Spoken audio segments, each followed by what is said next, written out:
Indonesia's ambassador to China, Johari Aratmanggung, applauded bilateral relations between China and Indonesia during an exclusive interview with Xinhua.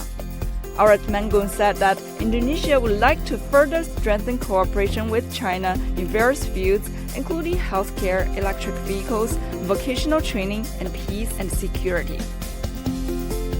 We would like to continue to strengthen, to facilitate the strengthening of the relationship between Indonesia and China. Jadi bagus sekali sekarang.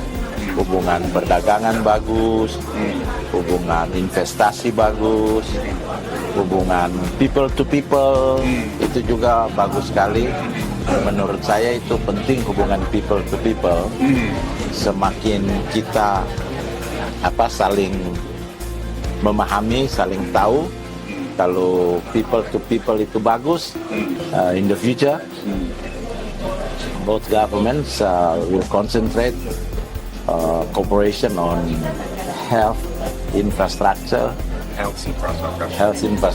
meaning medicine, medical devices, hospitals, and then digital economy, infrastructure, green economy, like sustainable development, electric vehicle, etc.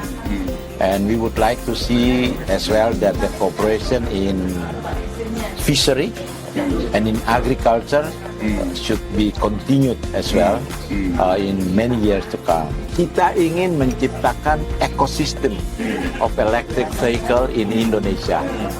Within that context, that we already established cooperation with some of the EV companies in China, such as Wuling, recently BYD, Chery, and of course we will continue in the very near future. Tetapi EV dari Tiongkok sekarang kan sangat populer di Indonesia. Kan biasanya BYD, Wuling, Chery. Bahkan anak saya beli mobil Chery.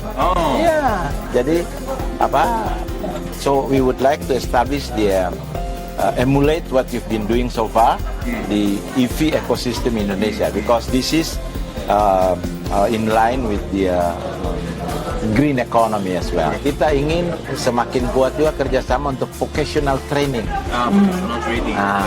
Vocational training, vocational training education is very important as well for Indonesia to fill the gap. If the industry is going up, we need to fill the gap. If we are able to continue to cooperate, to strengthen cooperation, Indonesia, ASEAN, China, and I think we will somehow contribute to maintain peace and security in the region and at the global level.